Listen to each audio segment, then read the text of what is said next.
Saya kira ini berita yang paling menggembirakan ya, yang sudah lama kita tunggu-tunggu, di mana ada informasi yang bocor ke publik bahwa Egy Sujana yang memang salah satu aktor provokasi di negara kita itu diamankan katanya oleh Polda Metro Jaya. Hal ini terungkap ketika aksi di depan DPR RI, lalu ada ibu-ibu yang orasi dan membocorkan hal tersebut. Ya Allah, hari ini telah terjadi kezaliman orang tokoh kita, Bang Egy Sujana, masih tersandra di Polda Metro Jaya. Ya Allah, ya Rabbi, tolong doakan semuanya. Maaf di Banten, Bang Egy lagi tersandra. Engkau ku hargai.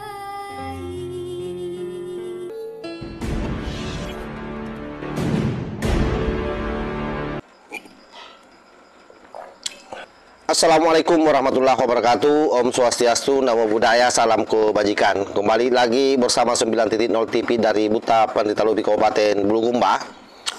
Informasi di awal video itu, saya kira ini adalah satu-satunya informasi yang memang sudah lama ditunggu oleh netizen, di mana salah seorang tokoh provokator di negara kita yang namanya Egy Sujana itu kemudian diamankan di Polda Metro Jaya.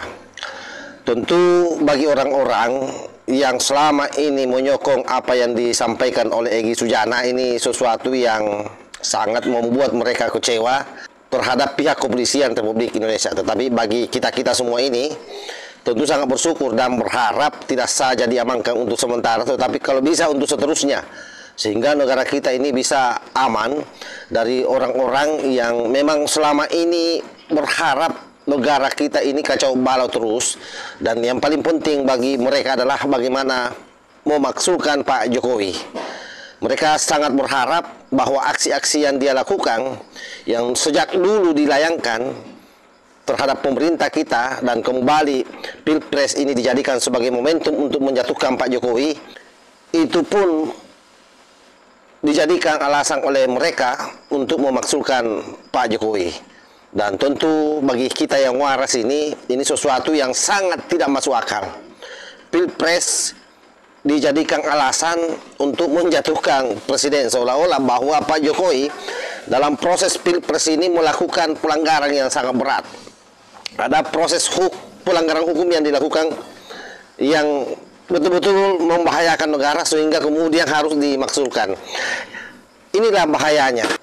Dan ada hal juga yang menarik di tengah-tengah orasinya ibu-ibu itu, juga Refly Harun tampil dengan provokasinya. Biasalah yang namanya Refly Harun, seorang ahli tata negara yang gagal, yang dipecat dari komisaris dulu, akhirnya kemudian sampai hari ini tidak bisa move on dan betul-betul menjadi oposan yang tidak melekat pada partai politik.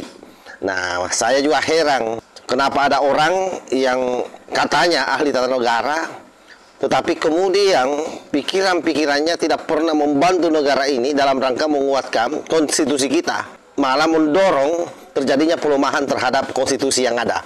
Ini coba kita simak seperti apa orasi atau provokasinya di depan massa yang ada di DPR RI. Assalamualaikum warahmatullahi wabarakatuh. Ya Allah, hari ini telah terjadi kezaliman orang tokoh kita, Bang Egy Sujana, masih tersandra di Polda Metro Jaya. Ya Allah, ya Rabbi, tolong doakan semuanya. Maaf di Banten, Bang Egy lagi tersandra. Jadi mohon kita doa bersama untuk Bang Egy bisa pulang dengan baik. Saudaraku semua, ketika kita menegakkan kebenaran, semua akan dihalangi dengan kemunafikan, semua akan dihalangi dengan kemusyrikan. Tapi percayalah, kebenaran pasti tidak akan pernah tertukar, itu janji Allah. ini saya dikasih waktu cuma sedikit. Saya mohon kepada semuanya, kita tidak perlu di sini lomba pidato, lomba orasi. Kita kursi. Ini tidak akan berhenti jika tidak ada eksekusi. Assalamualaikum warahmatullahi wabarakatuh. Berikutnya kita berikan kepada Abang dan Teh Harun. Silakan.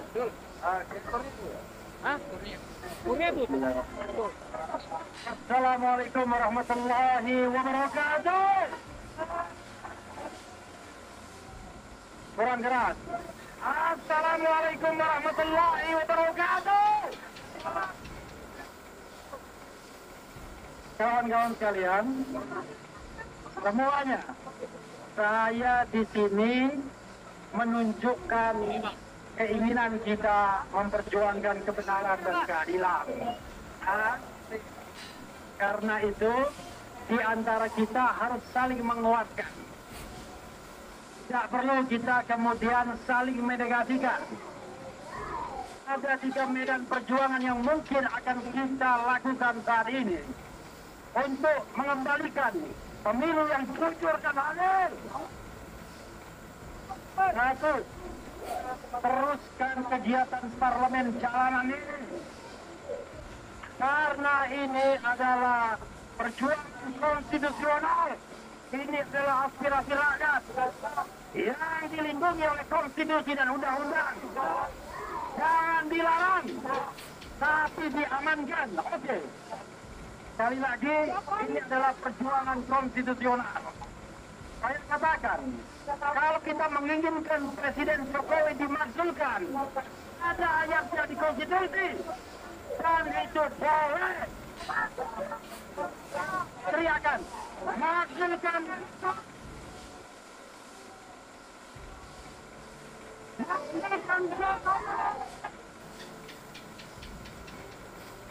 Makzulkan Jokowi.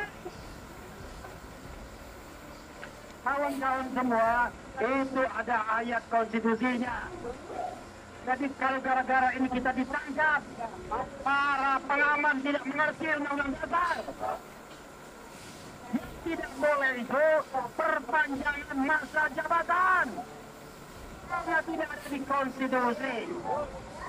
Kalau kita minta Jokowi mundur, boleh atau tidak?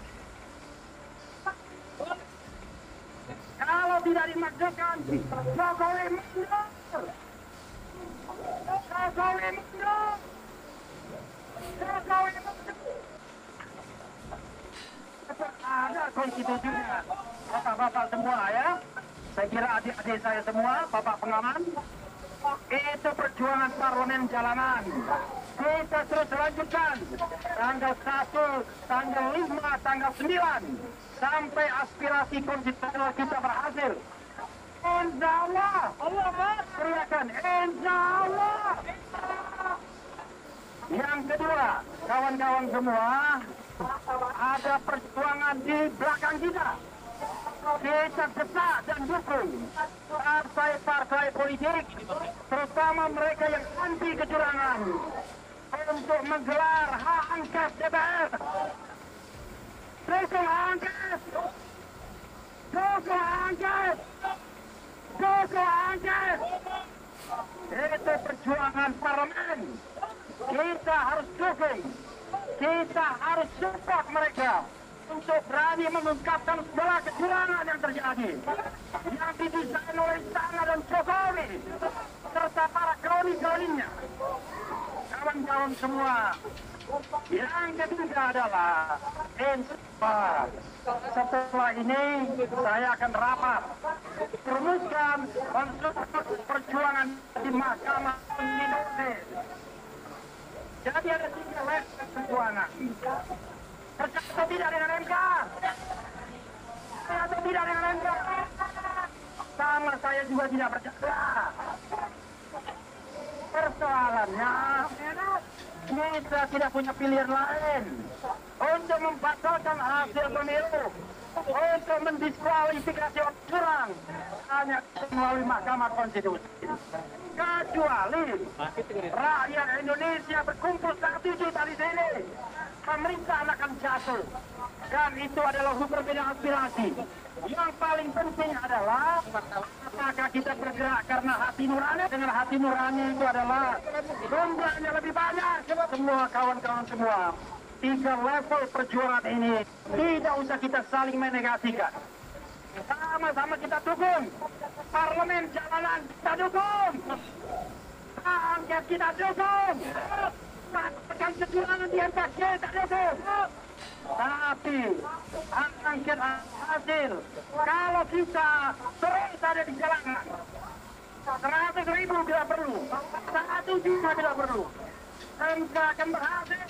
Kalau ada kalian tidak pasang, kalian harus bicara dengan hati nurani. Allah Subhanahu wa Ta'ala akan memenangkan kita.